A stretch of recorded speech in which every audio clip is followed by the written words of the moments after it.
So what's up, YouTube? What's up, America? What's up, the rest of the world? JD here, Frisco JD. So I'm about to call David Wilcox. He is the man who was beaten down, stomped, dragged by a mob in Chicago. And he's going to tell his side of the story, the full story. MSM did not do him justice. And I reached out to him, and he is kind enough to have this phone interview with me, and I wanted to share it with you guys. So I'm going to call him now, put it on speaker. He knows he's being recorded, and we'll hear what he has to say, and I'll ask him some questions. And he also has, I think, a letter that he wrote that he wants to read. So anyways, you guys check it out. I'm going to call him right now.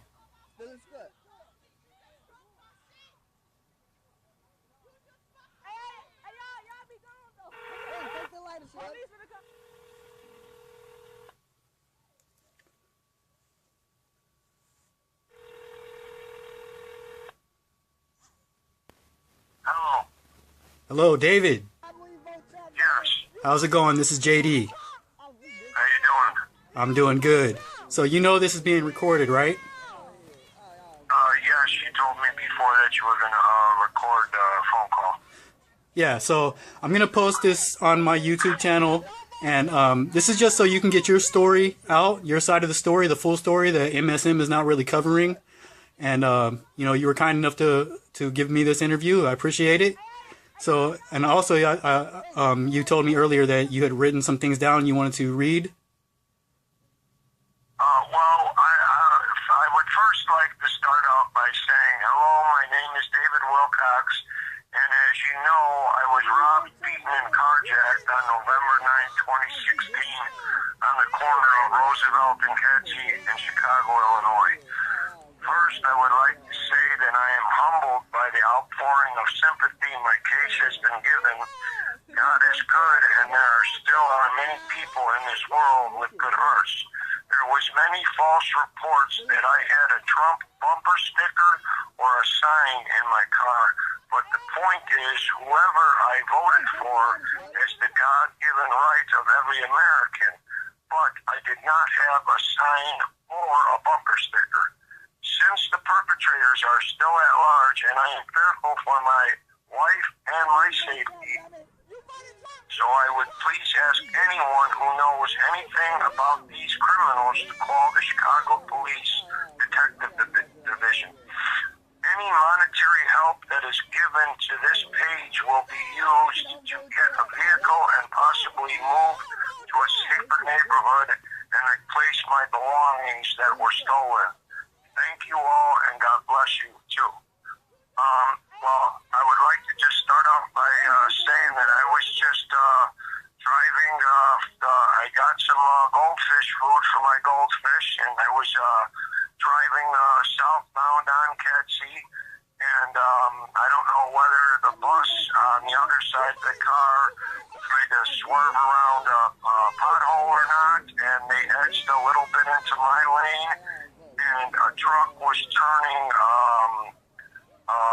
which would be, it was going northbound on Kedzie from Roosevelt, coming westbound, and it turned in towards me, so I could not move over at all farther out of my lane to avoid them.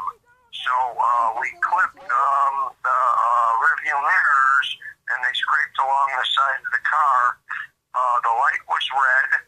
I put the car in park. I got out of the car, and I was about to ask the lady if she had, because there was a lady driving, and so my guard was down, and I was about to ask her if she had any insurance, and the next thing you know, oh, that's a Trump guy. That's one of them Trump white boys. He voted for Trump, and something along those lines were being said by people at the bus stop, and I turned and I said to that lady, whoever I voted for has nothing to do with this. Ma'am, this is between me and her. And I asked ma'am, I even said ma'am. And I was being very courteous to the lady. I said, ma'am, do you have insurance? And the next thing I know, punches were just being thrown from all over. I didn't see the guys get out of the car initially, and next thing I know, I had 3 or 4 guys on me, and they were punching me all over. I fell down. I got kicked a few times. I tried to pick up my phone. They stepped on my phone. They didn't want me to call 911. They were started rummaging through the car. I was dizzy by then. And then after that, I heard I chased the one person out the car, but I took a couple blows to the back of the head again then. And then I seen another person start the car. And when they started the car, I knew the guy was trying to drive away with it. So I grabbed onto the window of both the driver's window and the back driver's window was open. It's a child window. And I latched on, and he turned, and he was going eastbound on Roosevelt, and he got it up to about 70, 80 miles an hour and was swerving back and forth to have me fall off. And I knew if I fell off then, I was dead. So he tried to slow down because he almost tipped the car. And then he tried to open the door and push me off. And I was just holding on for all my might. And then he stepped on the gas again and started swerving. And he got scared again because he almost lost control. But now I was watching the people coming westbound on Roosevelt, and they were noticing what was happening. And I was hanging onto a car going 60, 70 miles an hour. He started to slow down, and I knew he was going to take a left onto a side street and try to bang me into some cars, is at least what I was trying to think. I was trying to keep my head clear because I was still a little dizzy. And then when he started to slow down and they turned, that's when I jumped off and rolled. And only God saved me from some massive head injuries. And I rolled around, and a parole officer just happened to be going by.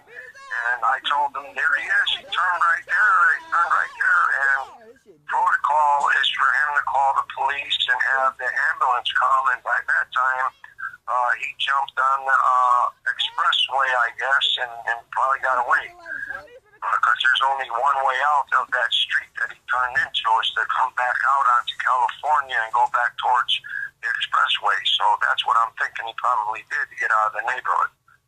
So that's pretty much what happened. And, I had a lot of my house keys were even stolen. Everything that I had, tools and stuff in the car, everything's gone. And your car, I really know what to do. your car is gone too at this point, right? Still gone. Yes. So Yes, you're but they have some leads, and they say that they will be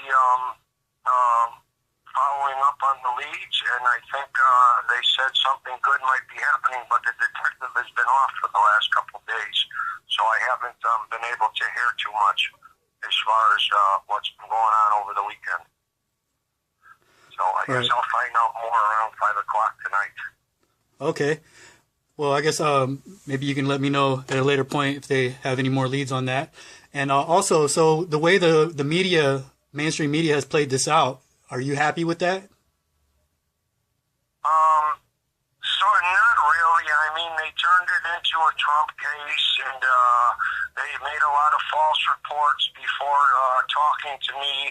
And the only thing that I would like to say is, I wish the lady that took the initial video and was yelling Trump supporter and this and that was charged with some kind of inciting a hate crime or something, because that's all that was.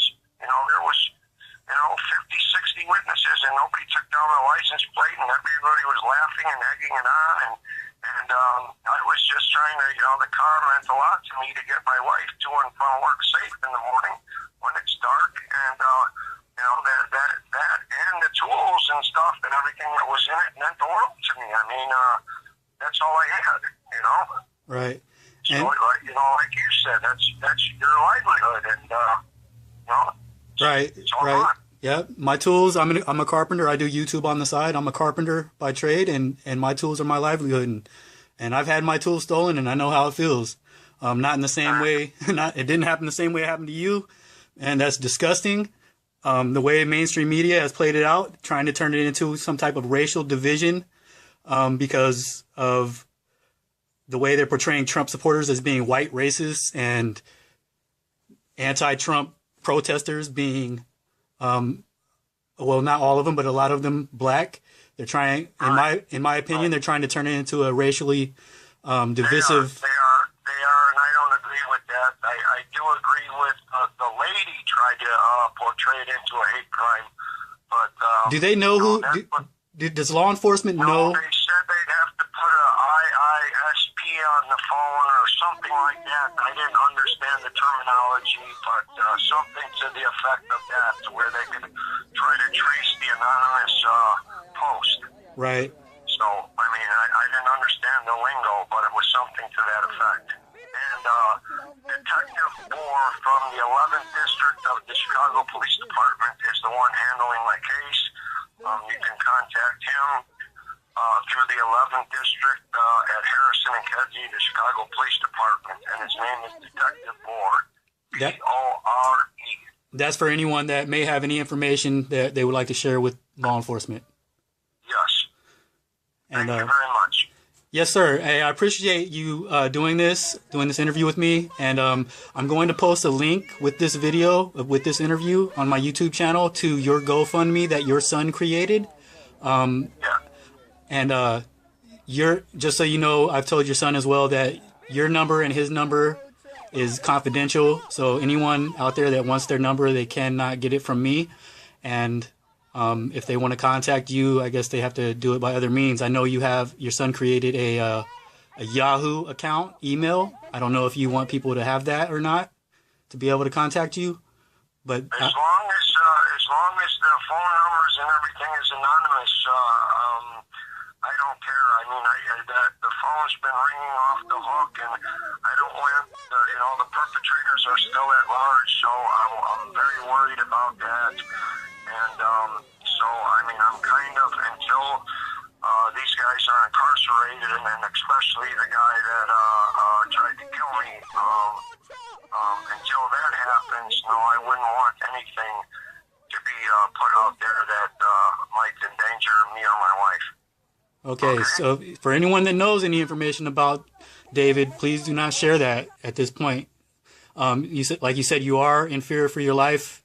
And I'd just like to say one other thing. If this had been the other way around and you had been a black victim with white attackers, I'm pretty sure headlines would have been off the hook with mainstream media, and they would have turned it into a whole different story. I'm sure they would have.